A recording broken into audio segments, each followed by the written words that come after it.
ஓம் சாந்தி. எல்லோரும் குஷியாக இருக்கிறீங்களா? இந்த வீடியோவில் நாம் பார்க்க போகிற தலைப்பு, கடவுள் இருக்கிறார் இல்லையா, சிவன், அல்லா, கர்த்தர், 3 பேரும் ஒருத்தர் அப்படின்னு சொல்கிறோம்.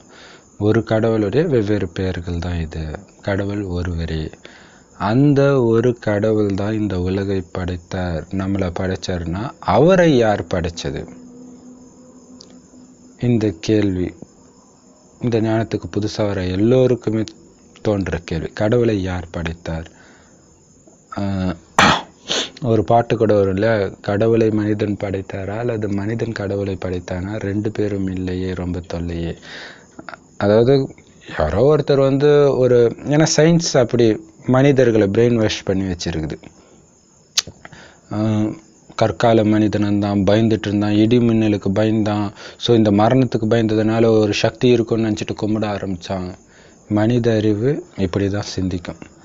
ஸோ இவங்களே கடவுளை படித்தாங்களாம் இல்லையா, எல்லோரையும் படைக்கிற கடவுளை மனுஷன் படித்தானா, அந்த மாதிரி அவங்க சொல்லிட்டாங்க. சரி, இப்போ கடவுளை உண்மையில் யார் படைத்தார்? அவர் எப்படி இருக்கார்? எங்கே இருக்கார்? எல்லாத்தையும் விட ரொம்ப முக்கியமான விஷயம், மனிதர்களை, இந்த உலகத்தை கடவுள் எப்படி படைத்தார் அப்படிங்கிறத பார்க்க போகிறோம் இல்லையா. முதலாக மனிதரை கடவுள் எப்படி படைச்சாங்க அப்படின்னு இல்லையா, பைபிளில் சேத்தை குழைச்சி அதுக்கு ஜீவ சுவாசம் கொடுத்து படைச்சார் அப்படின்னு போட்டிருக்கோம். இப்போ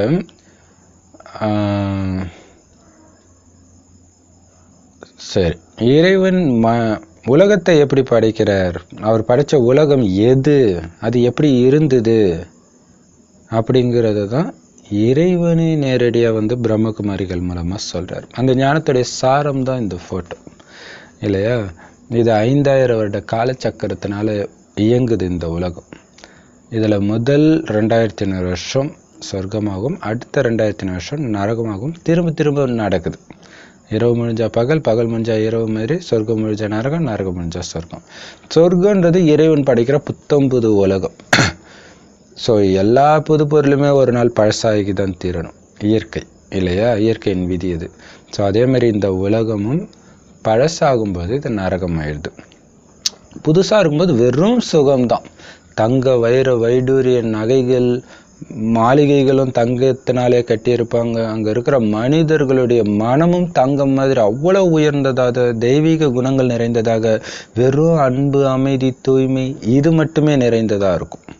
ஆனால் இதே உலகம் பழசாகும்போது கடுமையான வெயில், கடுமையான குளிர், சுனாமி, சூறாவளி, அது இதுன்னு இயற்கை சீற்றம் ஒரு பக்கம், இன்னொரு பக்கம் மனிதன் அனைத்தையும் இழந்து காமம், கோபம், பற்று, பேராசை, அகங்காரத்தினால உந்தப்பட்டு தனக்கும் துக்கத்தை கொடுத்து மற்றவங்களுக்கும் துக்கத்தை கொடுத்துட்டு இருக்கிறது நரகத்தில் நடக்குது. அதாவது இந்த உலகம் பழசாகும்போது. இப்போ புதுசாக இருக்கும்போது இருந்த ஏதோ ஒன்று குறையும் போது தான் அப்படி ஆகுது இல்லையா. புதுசாக ஒரு வண்டி இருக்குது, எல்லாமே சூப்பராக போயிட்டு இருக்குது. ஒரு 5 வருஷம் ஆனவுடனே வண்டியில் என்னென்னமோ சவுண்டு கேட்குதுன்னா என்ன அர்த்தம்? ஏதோ ஒரு பொருள் அங்கே பழுதடையுது. அதே மாதிரி இங்கே இருக்கிற ஏதோ ஒன்று பழுதடைகிறதுனால தான் காமம் வருது, ஏதோ ஒன்று பழுதடைகிறதுனால தான் கோபம் வருது, பற்று வருது, அகங்காரம் வருது. அது என்ன அப்படிங்கிறத பார்க்க போகிறோம். இங்கே முதலாக மனிதர்கள் சொர்க்கத்தில் பிறக்கும் பொழுது தேவதைகளாக தான் பிறப்பான். அவர் உருவாக்குறதும் சொர்க்கம், அதில் இருக்கிறவங்களும் தேவதைகள். நாம தான் முதல்ல தேவதைகளாக தான் இருந்தோம். பிறகு மறுபிறவை எடுத்து இங்கே வரும்போது சாதாரண மனிதர்களாகி துக்கத்தை அனுபவிக்கிறோம். அப்போ இறைவன் எல்லா மதத்திலையும் சொன்ன மாதிரி கடைசி 100 ஆண்டு வருவார். அது சங்கம யுகம்னு, அது எந்த வேதத்துலையும் கிடையாது. அந்த யுகம் சொல்கிறார், நீங்கள் தான் தேவதையாக இருந்தீங்க 5000 வருடத்துக்கு முன்னாடி, இப்போ உங்களை நீங்களே கோயில் கட்டி கும்பிடுறீங்க, இப்போ மீண்டும் நீங்கள் தேவதையாக வேண்டிய டைம் வந்துடுச்சு. ஏன்னா விடிய போகுது இல்லை, இது எல்லைக்கு அப்பாற்பட்ட இரவு, விடிய போகுது. ஸோ நீங்கள் தேவதை ஆகணும் அப்படின்னா, இப்போ மனிதர்களாக இருக்கும்போது உங்களை நீங்கள் அழியக்கூடிய உடல்னு நினச்சிட்டிங்க. உதாரணத்துக்கு நீங்கள் ஆண் உடலில் இருந்தீங்கன்னா ஆண் நினைக்கிறீங்க, பெண்ணால் கவரப்படுறீங்க. ஸோ அந்த குணாதிசயங்களை வெளிப்படுத்துறீங்க, அது உங்களுக்கு துக்கத்தை தான் கொடுக்குது. ஆனால் இங்கே தேவதைகள் ஆண் உடலில் இருந்தாலும் பெண் உடலில் இருந்தாலும் தன்னை உடல்னு நினைக்க மாட்டாங்க, அழிவற்ற ஆத்மான்னு நினைப்பாங்க. அதாவது உயிர், அது புருவ மத்தியில் நட்சத்திரம் மாதிரி ஜொலிக்கிறனால தான் இங்கே பொட்டு வைக்கிற பழக்கம் இருக்குது. அதுதான் நீங்கள் இந்த உடல் எடுப்பதற்கு முன்பு நீங்கள் இருந்த இடம் இது. அந்த உயிரை தான் ஆத்மான்னு சொல்கிறோம். ஸோ ஆத்மாக்கள் வசிக்கிற இடத்துக்கு பேர் தான் பரந்தாமம், பரலோகம். இது எல்லாம் இங்கே தான் இறைவன் இருக்கிறார். அவரும் ஒரு நட்சத்திரம் மாதிரி தான் இருக்கார். அதாவது அவரும் ஒரு உயிரே, ஆத்மாவே. அதனால தான் அவரை பரமாத்மான்றோம். ஆனால் எல்லா ஆத்மாக்களுக்கும் அவர் அப்பாவாக இருக்கிறனால அவர் பரமபிதான்னு கிறிஸ்தவ சகோதரர்கள் சொல்கிறாங்க. ஸோ சிவன், அல்லாஹ், கர்த்தர் மூணுமே இவரை தான் குறிக்குது. இந்த ஒளிப்புள்ளிக்கு பூஜை பண்ண முடியாததுனால அந்த ஒளியின் நினைவாக லிங்கம் உருவாக்கப்படுது. ஸோ சின்ன நட்சத்திரம் ஒன்றும் புரியாது. ஸோ அது அப்போ சிவலிங்கம்னாலே சிவனா ஒளி, லிங்கனா நினைவார்த்தம். ஒளியின் நினைவு சின்னம் தான் அது. இப்போ இந்த ரகசியத்தை இறைவன் எப்படி சொல்றாரு? இறைவனுக்கும் மனிதனுக்கும் அடிப்படை வித்தியாசம், நாம உடல் எடுக்கிறோம். இந்த காலச்சக்கரத்தில் வரும் பிறப்பிறப்பு சக்கரத்தில். இறைவன் இந்த பிறப்பிறப்பு சக்கரத்தில் வரல, இதுலேருந்து விலகியே இருக்கார். இருந்தாலும் அவர்கிட்ட மட்டும்தான் இந்த ஞானம் இருக்குது. அதை சொல்றதுக்கு ஒரு உடல் தேவைன்றதுனால ஒரு உடலுக்குள்ள வரார். இவருக்கு இறைவன் பிரம்மான்னு பேர் வைக்கிறார். அவர் வாய் வழியாக இந்த ஞானத்தை கொடுக்கிறார். அவர் வாய் வழியாக இந்த ஞானத்தை கேட்குறவங்க தான் பிரம்மா, குமார், குமாரிகள். இப்போ இறைவனுக்கு நாம் ஒன்று படைக்கிறோன்னு வச்சுக்கோங்க. பொங்கல் படைக்கிறோம். இல்லாத பொங்கல் ஒன்றும் பண்ணலை, இருக்கிற அரிசி எல்லாத்தையும் சேர்த்து போட்டு பொங்கலாக மாற்றி கொடுக்குறோம். ஸோ இந்த மாற்றத்தை தான் நம்ம படைக்கிறதுன்னு சொல்கிறோம். இதே தான் இறைவனும் பண்ணுறோம். இல்லாத ஒரு உலகத்தை ஜூ மந்திர காலி போட்டும் உருவாக்கலை, இல்லாத மனிதர்களை ஜூ மந்திர காலி போட்டும் உருவாக்கலை. ஏன்னா ஆத்மா எப்பவுமே இருக்கும், பரமாத்மாவும் எப்பவுமே இருப்பார். ஆத்மா அவருமே ஒரு ஆத்மா தான், எப்பவுமே இருப்போம். ஸோ ஆத்மாவை யாரும் உருவாக்கலை, கடவுளையும் யாரும் உருவாக்கலை. அனாதியாக இருக்குது. அதுக்கு முதலும் கிடையாது, முடிவும் கிடையாது, யாராலையும் கண்டுபிடிக்க முடியாது. அதே மாதிரி தான் இந்த சக்கரமும். நம்ம அனாதியாக தேவதையாக இருந்து மனிதனாகிறோம், மீண்டும் தேவதையாகிறோம், மீண்டும் மனிதனாகிறோம், மீண்டும் கண்டினியூஸாக நடந்துக்கிட்டே இருக்கும். இதுக்கு தான் முதலும் முடிவும் கிடையாதே தவிர இறைவனுடைய உருவத்து கிடையாது. அவர் குட்டி புள்ளி தான். ஆனால் மனிதர்களுடைய எழுதிய வேதங்களில் இறைவனே பார்க்காத மனிதர்களுக்கு இறைவனை பற்றி என்ன தெரியும்? எங்கெங்கேயோ தேடி பார்த்தாங்க, எங்கேயும் கிடைக்கல. சரி, அவர் எல்லா இடத்துலையும் பிரபஞ்சம் ஃபுல்லாக பறந்து விரிந்து காணப்படுகிறார். அது யாருன்னு தெரியாமல் கிருஷ்ணர்னு சொல்லிட்டாங்க. கிருஷ்ணருக்கு தான் ஒரு உடல் இருக்குது இல்லையா? ஸோ அது சிவனை குறிக்கக்கூடியது. மற்றபடி மனிதர்கள் தான் இந்த ஞானத்தை எடுத்து ஸ்ரீகிருஷ்ணராக, ஸ்ரீராமராக, சீதையாக, லக்ஷ்மியாக, 33 கோடி தேவதைகளாக மாறுறாங்க இந்த ஞானத்தை கேட்டு. ஏன்னா இவங்க தங்களை உடல்னு புரிஞ்சுக்காம தன்னை ஆத்மானே புரிஞ்சுக்குவாங்க. எப்படி காருக்குள்ள டிரைவர் உட்காந்தா நான் காருன்ற நினைவு, நான் காரு கிடையாது, அதுலேருந்து விடுபட்ட டிரைவர்ன்ற நினைவு இருந்தால் தான் கார் அவர் கட்டுப்பாட்டில் இருக்கும். அதே மாதிரி உடலுன்ற காரை இயக்க வந்த டிரைவர் ஆத்மான்ற அந்த நினைவு, நான் இதுலேருந்து விடுபட்டு தனிப்பட்டவன் அப்படின்ற நினைவு இருக்கிற வரைக்கும் உங்களுடைய 5 புலன்களும் உங்கள் கண்ட்ரோலில் இருக்கும். இந்த பஞ்ச தத்துவமும் உங்கள் கண்ட்ரோலில் இருக்கும். நீங்கள் மழை பெய்யணும் நினைக்கும் அந்த சக்தி இருந்துச்சு. அதை ஆத்மான்றதை மறந்து உடல் உணர்வுக்கு வந்ததுனால தான் காமம், கோபம், பற்று, பேராசை, அகங்காரம் மேலோங்கி அந்த சக்தி இழுக்கிறோம். ஸோ அதை வெல்றதுக்கான வழி சொல்கிறாரு. தேகம் நினைச்சிட்டு இருக்கிற வரைக்கும் தான், அதுதான் மாயா, ராவணன், சாத்தான் சொல்கிறது. இந்த காமம், கோபம், பற்று, பேராசை, அகங்காரன்ற இந்த 5 விகாரங்கள், அதை நீங்கள் வெல்லணும். அதுக்கு என்ன பண்ணணும்? உங்களை ஆத்மான்னு புரிஞ்சுட்டா ஆத்மாவின் தந்தையாகிய பரமாத்மாவை நினைவு செய்யணும். ஏன்னா அவர் ஒருத்தர் தான் இந்த விகாரங்களில் சிக்காதவர். ஏன்னா அவர் பிறவியே எடுக்கலை. ஸோ அவரை நினைக்க தான் அந்த சக்தி வரும்.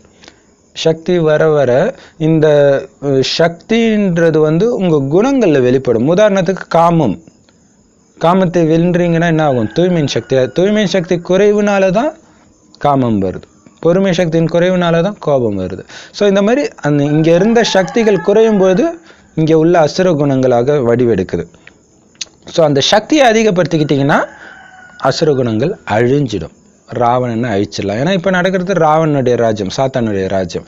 ஸோ அவனை அழிக்கிறதுக்கு ஒரே வழி என்னன்னா சக்தியை நிரப்பணும். அதுக்கு ஒரே வழி சதா இறைவனை நினைக்கணும். ஆனால் இறைவன் எப்படி இருக்கான்னு எந்த மதத்திலுமே சொல்லாத காரணத்தினால தான் மதங்கள் காட்டிய வழி மனிதனை மீண்டும் மீண்டும் படுபாதாளத்துக்கு தள்ளிடுச்சு, நரகத்துக்கு தள்ளிடுச்சு.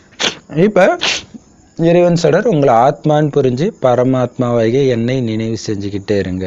நீங்க புருவமத்தில நட்சத்திரம் மாதிரி இருக்கிறீங்க, இறைவன் செம்பொன் நிறமான உலகம், இதை தான் பரந்தாமம் பரலோகம்னு சொல்றோம். அங்க அவரும் நட்சத்திரமா இருக்கார். ஸோ செவ்வானத்துல நட்சத்திரம் மாதிரி இறைவன் நினைக்கிறத மனதால பார்த்துக்கிட்டே இருக்கும். நீங்க என்ன காரியம் வேணாலும் செய்யுங்க, ஆனா மனசுல என்னுடைய அப்பா செவ்வானத்துல நட்சத்திரம் மாதிரி சொல்லிக்கிறார், நான் இங்க வந்திருக்கிறேன், மீண்டும் நான் அங்க போயிடுவேன்.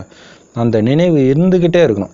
இருக்க ஆத்மாக்கு சக்தி வரும். வர வர இங்க இருக்கிற எந்த சூழ்நிலையும் உங்களுக்கு காமத்தையோ கோபத்தையோ பற்று பேராசை அகங்காரம் பொறாமை வெறுப்பு எதையுமே தூண்டாது. இறைவனுக்கு சமமாக எல்லோரையும் நல்லவங்களா பார்ப்பீங்க, பயங்கர பேரானந்த நிலையை அடைவீங்க. இந்த பழக்கம் தான் ஆத்மா அடுத்த பிறவிக்கு எடுத்துட்டு போகும்.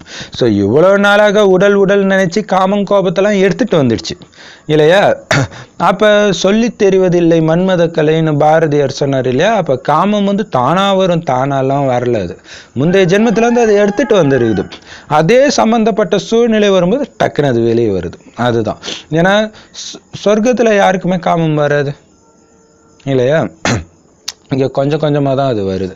சரி, இப்போ அதை நம்ம வெல்றோம். இந்த வெல்லும் கலையை ராஜயோக கலை. ஸோ இறைவனை ஒளிப்புள்ளியா நினைவு செய்கிறது தான் ராஜயோகம். இந்த யோகத்தை பண்ணி தான் 33 கோடி தேவதைகளும் இந்த பதவி அடைகிறாங்க.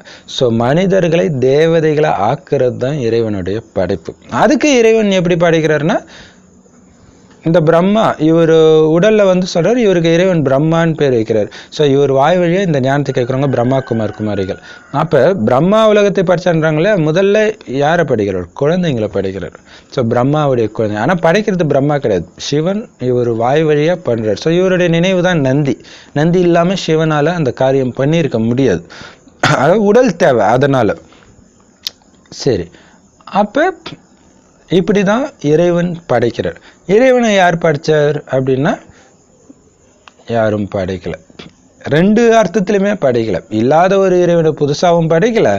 இறைவனை ஒன்றும் துக்கமான சூழ்நிலையில இருந்து யாரும் சுகமான சூழ்நிலைக்கு எடுத்துட்டு போகல. ஏன்னா அவர் எப்பயுமே சதா சிவம் தான், சதா பேரானந்த ஸ்வரூபம், சதா ஒளி ஸ்வரூபம். உடலும் எடுக்கிறது இல்லை. ஸோ அப்படி இருக்கார். இவருடைய உடல்ல வந்து ஞானத்தை சொல்லிட்டு போயிடுவார். இவர் உடல்ல தங்கிட்டுலாம் இருக்க மாட்டார். ஸோ அதனால இறைவனை யாரும் படைக்கல, அது இயற்கை. ஆத்மாவும் பரமாத்மாவும் மட்டும்தான் இந்த உலகத்துல அழியாதது. மற்ற எல்லாமே அழியும். அழியும்னா நம்ம மாற்றம் பெறும். ஆத்மா அப்படியே தான் இருக்கும். ஆத்மாவில் உள்ள குணங்கள் தான் மாற்றப்படுது இல்லையா? அசுர குணங்களை அழிக்கிற ராஜயோக தியான முறையை கற்பித்து தெய்வீக குணங்களை நிரப்புறார். இதுதான் இறைவன் படைப்பு. இறைவன் எப்பவுமே அனைத்து குணங்களையும் நிரம்பியே இருக்கிறார். ஸோ மனிதன் தேவதை ஆவானே தவிர கடவுளா ஆக முடியாது. அதுவும் மனிதர்கள் தவறுதலாக ஏதிட்டாங்க. ஓம் சாந்தி. சரி, அப்ப இதுல இன்னொரு கேள்வி இருக்கு. இறைவனும் எப்பயும் இருக்கிறாரு, அதாவது ஆத்மாவும் எப்பயும் இருக்கு, பரமாத்மாவும் எப்பயும் இருக்குன்னா எப்படி பரமாத்மா நமக்கு அப்பாவாக முடியும்? இது ஒரு நல்ல கேள்வி இல்லையா? பரமபிதான்றாங்க. என்ன அப்படின்னா, இப்ப உடலுடைய அப்பா எடுத்துக்கலாம். உங்களுடைய அப்பா இருக்கிறார், கந்தசாமின்னு ஒருத்தர் உங்க அப்பான்னு வச்சுக்கோங்களா. இப்ப அவர் எப்படி உங்களுக்கு அப்பா வேணாரு? அவருடைய ஆத்மாவும் தான் எப்பயும் இருக்குது, நீங்களும் தான் எப்பயும் இருக்கீங்க. அப்படி பார்த்தீங்கன்னா ரெண்டு பேர் சகோதரர்கள் அல்லது ஃப்ரெண்ட் அந்த மாதிரி தான் ரிலேஷன் வருமே தவிர அப்பா உறவே வராது. அப்போ எப்படி அப்பா ஆனாரு? அப்போ அவரு எடுத்த உடலுக்கு நீங்க பிறக்கும் பொழுது அவருடைய சொத்து உங்களுடையதா மாறுது. அதாவது அவர் சொத்துக்கு ஆஸ்திக்கு வாரிசு ஆகுறீங்க. வாரிசு ஆக்குறதுனால தான் அவர் அப்பா. அதே அர்த்தத்துல தான் இறைவன் நமக்கு அப்பா. ஏன்னா இறைவன் ராஜயோக ஞானத்தின் மூலமாகத்தான் சொர்க்கத்தின் ஆஸ்தியை உங்களுக்கு கொடுக்கிறார். ஸோ இந்த ஆஸ்திக்கு அதிகாரியா இறைவன் உங்களை ஆக்குறதுனால தான் அவர் தந்தை. அவர் படைத்த இல்லையா புத்தம்புது உலகத்தை, ஒட்டுமொத்த உலகத்தையும் உங்க காலடியில போடுறார் இந்த ஞானத்தை கேட்கறதுனால. இதுதான் பைபிள்ல வந்து விண்ணுக்கும் மண்ணுக்கும் உன்னை அதிபதியாய் படைத்தேன் அப்படின்னு சொல்றதுடைய ரகசியம். சரி, ஓம் சாந்தி. இந்த ஞானம் உலகத்திலே பிரம்மகுமாரி சென்டர்ல மட்டும்தான் கிடைக்குது. ஏன்னா இறைவன் அங்க மட்டும்தான் வந்து சொல்றார். வேற எந்த மதத்தின் மூலமாகவும் சொல்லல. மதங்களை படைத்தது மனிதர்கள். அதனாலதான் அது சுகத்தை கொடுப்பதற்கு பதில் மீண்டும் மீண்டும் துக்கத்தையே கொடுக்குது. கடைசியில உலக அழிவையும் கொடுக்க போகுது. ஆனா இந்த நாடகத்துல அதுவும் நிச்சயிக்கப்பட்டது. ஏன்னா நரகம் அழிஞ்சாதான் சொர்க்கம் உருவாகும். அதுக்குள்ளே சொர்க்கத்துக்கு நாம் தகுதி அடையணும். ஆத்மா நினைவு செஞ்சுக்கிட்டே பரமாத்மாவை சதா நினைவு செஞ்சுக்கிட்டே இருக்கணும். இது அடிப்படை. இது இல்லாமல் இறைவன் கொடுக்கிற ஞானத்தை கேட்க கேட்க ஆனந்த நிலையை அடைவோம் சீக்கிரமாக. ஸோ அது பிரம்மகுமாரி சென்டரில் தான் அந்த ஞானம் கிடைக்கிது. அதை முரளின்னு சொல்லுவோம். அதை தனியாக வேறு ஒரு யூடியூப் வீடியோவில் போடுறோம். அதோடைய லிங்க் வந்து டிஸ்கிரிப்ஷனில் கொடுக்குறேன். இல்லாட்டினா நீங்கள் பிகே சரவணகுமார் தமிழ் முரளின்னு போட்டிங்கனாலே அந்த வீடியோஸ் வரும். அவசியம் பாருங்கள். அருகில் உள்ள பிரம்மகுமாரி சென்டருக்கு அவசியம் போங்க. ஏன்னா துக்கம் நிறைந்த இந்த கலியுகத்துக்கு இடையில் இப்படி ஒரு உலகம் இருக்குதான்னு ஆச்சரியப்படுவீங்க பிரம்மகுமாரி சென்டருக்கு போனீங்கன்னா. அங்கே போங்க. brahmakumaris.com அல்லது brahmakumaris.orgன்ற வெப்சைட்டுக்கு போனீங்கன்னா எல்லா முக்கிய பிரம்மகுமாரி சென்டரோட அட்ரஸ் இருக்கும். அங்கே கால் பண்ணிங்கன்னா உங்கள் ஏரியாவில் இருக்கிற பிரம்மகுமாரி சென்டர் அட்ரஸ் சொல்லுவாங்க. அங்கே போங்க. முழுக்க முழுக்க ஃப்ரீ. ஒரு பைசா செலவில்லாமல் சாதாரண துக்கம் நிறைந்த மனிதன் சுகம் நிறைந்த தேவதையாக மாற்றக்கூடிய கல்வி அங்கே கிடைக்குது. முழுக்க முழுக்க ஃப்ரீயாக. ஸோ எல்லா வயோதினரும் எல்லோருமே போகலாம். படித்தவங்க, படிக்காதவங்க, வயசானவங்க, சின்னவங்க, எந்த பேதமும் இல்லை.